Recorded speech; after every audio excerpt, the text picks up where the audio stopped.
Bonjour à toutes et à tous. La crise sanitaire a remis la science et la médecine sur le devant de la scène médiatique. Sur les plateaux se sont multipliés les avis souvent divergents d'experts, de chercheurs ou de médecins, passant parfois du nécessaire débat scientifique à la querelle d'ego, voire parfois aux arguments conspirationnistes.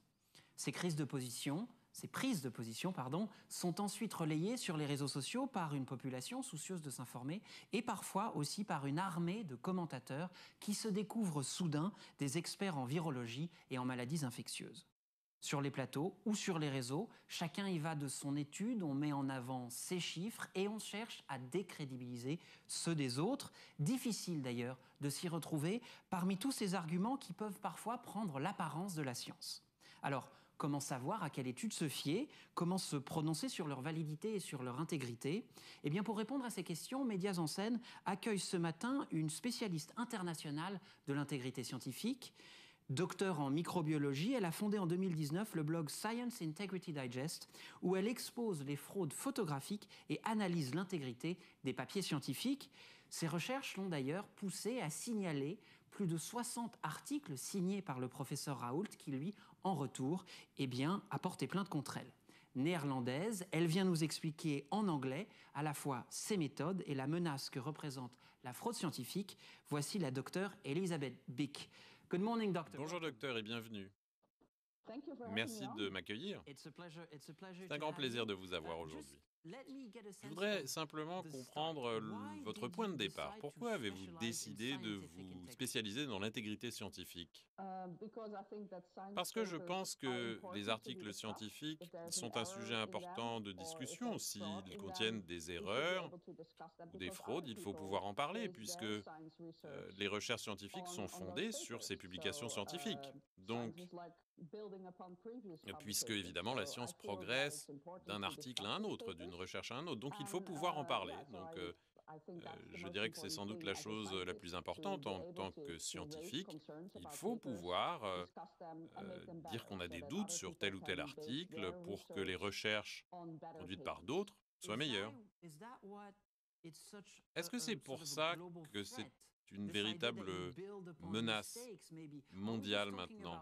Est-ce qu'on parle simplement de petites querelles scientifiques ou est-ce qu'on parle vraiment d'une menace? Évidemment, il y a toutes sortes de phénomènes. Il y a des articles scientifiques qui contiennent des erreurs mineures, mais il y a aussi des articles qui sont fondés sur des données frauduleuses. Voire même falsifiées ou inventées. Et quand les recherches scientifiques sont fondées sur des données qui sont fausses, cela peut mener à des menaces importantes pour la société humaine.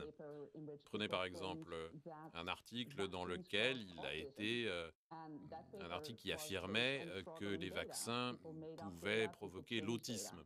Eh bien, cet article était fondé sur des chiffres faux, falsifiés. Et c'est un article qui a encore de nombreuses répercussions, puisqu'il y a des gens qui continuent à penser que certains vaccins peuvent entraîner l'autisme chez les sujets. Donc c'est extrêmement important. Et ça peut avoir des effets nocifs sur la santé humaine. Qu'est-ce que vous recherchez, vous, dans un article précisément? Ma spécialisation, c'est l'analyse des images dans les articles scientifiques pour essayer d'y trouver des doublons.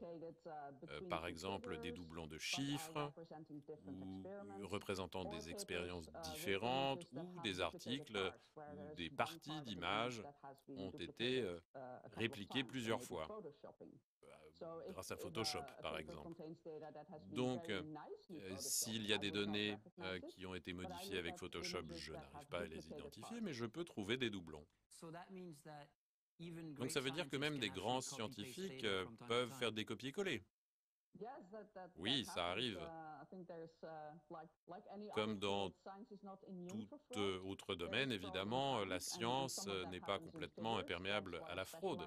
Et c'est pour cela que je me suis spécialisé là-dedans. Mais il y a aussi d'autres articles qui peuvent avoir un certain nombre de problèmes. Vous pouvez avoir un groupe qui subit le traitement, un groupe contrôle, les groupes sont différents, où il y a aussi des préoccupations éthiques, par exemple que telle ou telle recherche n'a pas été autorisée. Donc il peut y avoir tout un tas de problèmes dans les articles scientifiques. Moi, je suis spécialisé dans les images, mais j'analyse aussi d'autres problèmes et j'en parle en ligne et je les signale. Les articles que vous examinez sont des articles qui sont publiés, donc ce sont des articles qui ont été revus par les pairs. Ce sont des articles peer-reviewed. Les pairs des scientifiques sont censés vérifier la précision de ces articles. Est-ce que vous pensez que c'est un système imparfait puisque vous continuez à détecter des erreurs?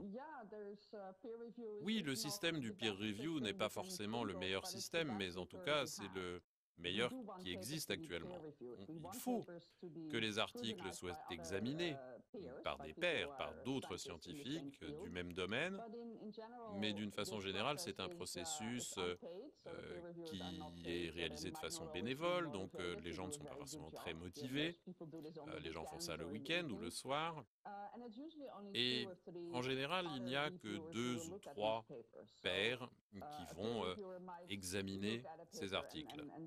Donc, on ne détecte pas toujours les erreurs, et ils n'examinent pas forcément ces articles en pensant immédiatement à la fraude. Ils disent, bon, les données ont l'air peut-être un petit peu étranges, mais bon, on va dire que ça va. Et donc, dans la plupart des cas, le système du peer review n'est pas conçu pour identifier la fraude. Et ensuite, quand un article est publié, ce sont des milliers de lecteurs qui ont l'occasion de les examiner. C'est là qu'on peut détecter les erreurs. Donc le peer review, le système du peer review est un système assez rapide qui n'est pas toujours très efficace. Au cours de la pandémie, est-ce que vous avez vu une augmentation importante de la fraude dans ces articles, puisqu'on parle de quelque chose d'extrêmement scientifique? Et honnêtement, bien sûr, nous ne sommes pas tous des experts, nous ne sommes pas tous microbiologistes. Est-ce que vous avez vu une augmentation de la science, de la fraude dans la science? Un petit peu. Moi, je cherche à identifier la fraude dans la science d'une façon générale, mais oui, il y a un certain nombre d'articles qui se sont révélés frauduleux. Je ne les ai pas tous examinés, puisque bien sûr, moi, je suis spécialisé dans les images, mais il y a un certain nombre d'articles qui se sont révélés fondés sur des données complètement inventées. Et donc, le processus de peer review, qui généralement est un processus pas très bon et rapide, s'est accéléré encore plus, puisqu'il fallait que ces articles sortent le plus vite possible. La situation était une situation d'urgence, la situation de la pandémie, puisqu'on ne savait pas grand-chose sur ce nouveau virus, on voulait en savoir le plus possible, le plus rapidement possible. Donc le processus du peer review, parfois, ne prenait que quelques jours, plutôt que des semaines, voire des mois. Et il y a beaucoup de choses qui ont réussi à passer à travers les mailles du filet. Et je crois que ces instances de fraude vont sans doute se révéler de plus en plus à l'avenir. Mais vous parlez d'erreurs ou de fraude. Donc ceux qui publient ces articles vont dire c'est une question d'opinion, il faut qu'il y ait un dissensus dans la science, on ne peut avancer que grâce au débat dans le monde de la science. Qu'est-ce que vous répondez à cela? Est-ce qu'il y a une différence entre un avis scientifique et une intégrité scientifique? Oui, il y a une énorme différence. Les scientifiques, évidemment, se disputent, mais il y a des choses, des faits, qui sont objectifs, qui peuvent être mesurés et décrits de façon objective. Et c'est là où ce sont dans d'autres domaines où le débat peut être évidemment plus fort. On peut voir comment se transmet un virus, mais après on peut en débattre. Est-ce qu'il se propage par gouttelettes ou etc. Donc il y a beaucoup de débats. Il y a eu beaucoup de débats là-dessus au début, puisqu'il n'y avait pas énormément de données disponibles. Et au fil du temps, évidemment, il existe plus de données sur ce virus et donc un consensus plus large. Alors au début, c'était une nouveauté, un nouveau sujet, et il y avait évidemment des avis plus divergents. Et ça peut mener à des débats, mais ça c'est le processus normal de la science. Il faut débattre de différentes questions et il faut prendre l'ensemble des arguments disponibles pour se former une opinion. Ça, la science, ça fonctionne comme ça. Et ça, c'est très différent des comportements fautifs. Vous avez parlé des controverses scientifiques et vous vous êtes retrouvé dans un débat avec un scientifique français qui affirmait avoir trouvé un traitement contre la Covid. Je parle du professeur Didier Raoult. Vous avez analysé un grand nombre d'articles qu'il a rédigés, parce qu'il en a rédigé énormément, et vous avez trouvé qu'il contenait peut-être pas forcément des erreurs, mais en tout cas des approximations. Qu'est-ce que vous avez découvert? J'ai découvert toutes sortes de problèmes. Moi, évidemment, j'ai examiné les images qui sont dans ces publications, dans ces articles. J'ai regardé les photographies de tissus, de prélèvements, de choses comme ça, et j'ai découvert environ 15 articles qui semblaient avoir des problèmes avec leurs illustrations, des reproductions de photos qui représentaient des expériences différentes avec la même photo, ou alors des parties d'images reproduites dans différents articles. Ça, c'est un problème que j'ai identifié dans un certain nombre de ces articles. Et puis, j'ai trouvé d'autres articles qui s'appliquent à des SDF avec le même protocole d'approbation, alors qu'il s'agissait d'études très différentes, et puis des articles pour lesquels il a recueilli des échantillons chez des pygmées, alors qu'il n'y avait pas aucune indication que les autorités locales aient approuvé ces prélèvements. Si on mène des recherches sur des sujets humains, il faut avoir l'approbation des autorités locales ou des autorités universitaires. On ne peut pas simplement y aller comme ça. Et donc il y a un grand nombre d'articles qui semble manquer d'autorisation locale. On ne peut pas simplement aller à l'étranger, prendre des échantillons dans un groupe de population sans avoir la bénédiction des autorités locales, et il semblerait que ce n'ait pas toujours été le cas pour lui. Donc il y avait toutes sortes de problèmes dans ces articles. D'autres ont également fait des recherches et ont trouvé des centaines d'articles du professeur Raoult et on débat de ces problèmes en ligne. Donc pour récapituler, vous avez regardé les images, vous avez vu des images soit photoshopées, soit réutilisées pour correspondre à la théorie qu'il avance. Vous avez vu des expériences qui utilisaient le même numéro de série, donc pour l'expérience, et puis des expériences dans lesquelles il semblerait qu'elles aient été faites sans l'approbation des personnes étudiées, c'est ça que vous dites? Oui, c'est ça. Et puis, alors évidemment, on peut se dire qu'il a obtenu cette approbation, mais qu'il ne l'a pas précisé dans son article, donc j'ai vérifié, et j'ai même posé la question au docteur Raoult, professeur Raoult, j'ai rédigé un certain nombre de questions en disant il y a probablement une explication tout à fait rationnelle, peut-être avez-vous simplement omis de le préciser dans votre article, donc je pense que les questions que je lui posais étaient tout à fait légitimes, il aurait pu se contenter d'y répondre, mais ce n'est pas... Mais quelle a été sa réaction? Eh bien, sa réaction, ça a été de sortir quelques noms d'oiseaux à mon encontre en ligne, chasse aux sorcières, une fille d'intelligence moyenne. Il a réalisé un certain nombre de vidéos YouTube où il dit que je suis une mauvaise scientifique, que lui a un grand nombre de publications à son actif, etc., etc. Et bon, évidemment, je comprends qu'il n'ait pas été particulièrement ravi par mes questions, mais il a également porté plainte contre moi au tribunal à Marseille. Et il dit que je l'ai harcelé, que je cherche à le faire chanter, etc. Pour revenir à votre point, Didier Raoult Didier Raoult et un autre membre de son laboratoire ont effectivement porté plainte pour harcèlement et affirment que vous avez cherché à les faire chanter. Pour être clair, votre métier, c'est maintenant l'étude de l'intégrité scientifique. Comment êtes-vous financé? Eh bien, je suis consultante. Donc, ça signifie que, par exemple, les publications scientifiques ou les universités peuvent s'attacher mes services d'expertise dans le domaine des images. Donc, si quelqu'un est accusé de comportement fautif sur les images, on peut faire appel à mes services pour expertiser ces images, pour dire oui, c'est le cas ou ça n'est pas le cas, puisque je suis experte dans ce domaine et donc on peut me rémunérer pour ces services. Donc c'est une de mes sources de financement. Je donne également des conférences dans les universités, je suis parfois rémunéré et j'ai également un compte où l'on peut faire des dons, on peut faire un don d'1 euro ou 5 euros ou 5 dollars. Et ça, c'est une plateforme de financement qui permet aux gens de me soutenir. Et là, ce n'est pas sur un projet particulier, on ne me demande pas de travailler, c'est simplement des personnes qui souhaitent financer mes travaux de façon générale. Mais c'est également une source de revenus. On vient de parler de la façon dont le professeur Raoult a réagi.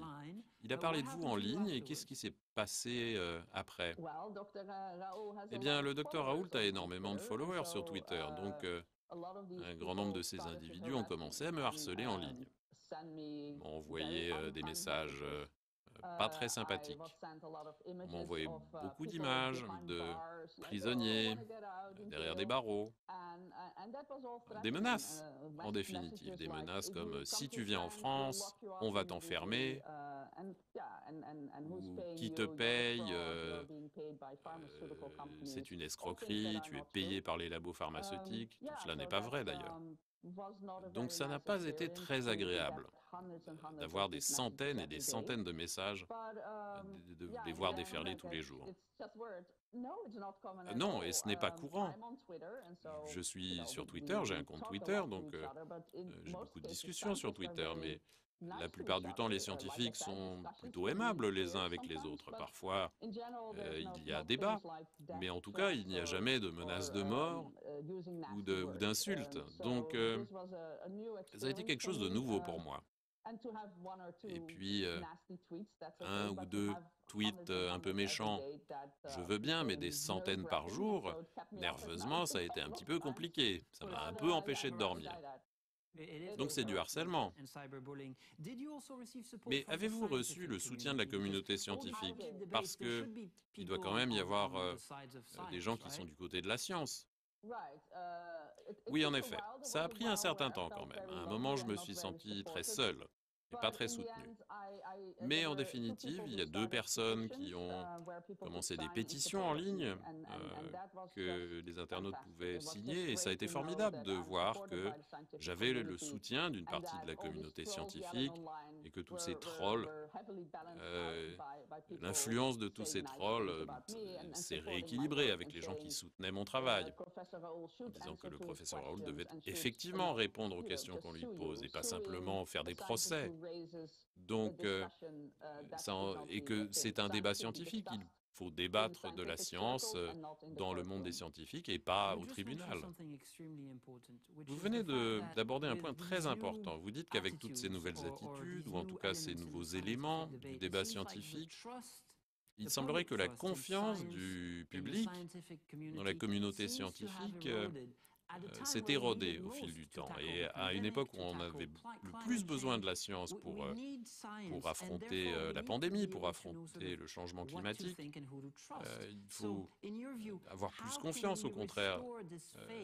Et comment pensez-vous qu'on puisse restaurer cette confiance dans la science? C'est une question compliquée. On a probablement été pas été assez bon quand on expliquait au public que la science est quelque chose de compliqué. Au début, nous n'avions que peu de données sur le nouveau virus, donc parfois on a changé d'avis au fil des informations, on a réajusté nos hypothèses, ça se transmet comme si, et finalement non, ça se transmet comme ça. Et c'est peut-être un peu compliqué pour le grand public de comprendre que parfois les scientifiques changent d'avis.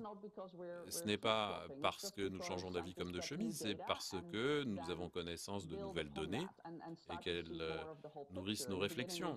Au début, on ne voit qu'une toute petite partie du problème et puis ensuite, on élargit le champ de vision et on nuance, on dit, bon, par exemple, si vous regardez la mer, vous voyez un navire, vous prenez un peu de recul et vous voyez l'océan plus vaste. Donc comment restaurer la confiance du grand public dans la science? C'est une question compliquée. Je pense qu'il faut de l'éducation. Les médias ont aussi leur rôle à jouer. Parfois, les scientifiques sont face à quelqu'un qui sont anti-scientifiques et les gens ont tendance à penser que la science n'est qu'une opinion et que le vaccin est aussi une question d'opinion. Je pense qu'il faut que les scientifiques montrent qu'ils soutiennent les vaccins. On ne peut pas simplement prendre une minorité agissante et considérer que son opinion est valable. Il y a de nombreux cas où ces opinions fausses sont fondées non pas sur des données scientifiques, mais sur des rumeurs. Et il y a trop d'idées conspirationnistes. Et idées conspirationnistes qui, évidemment, peuvent s'exprimer librement sur un certain nombre de réseaux sociaux. Donc il faut avoir un débat plus approfondi sur la façon dont on peut parler des médias, des réseaux sociaux, et essayer d'améliorer l'information du grand public. Des informations qui soient réelles et pas fondées sur des fake news. C'est ce qu'on cherche à faire à Médias en Scène. Docteur, merci infiniment de nous avoir rejoints ce matin.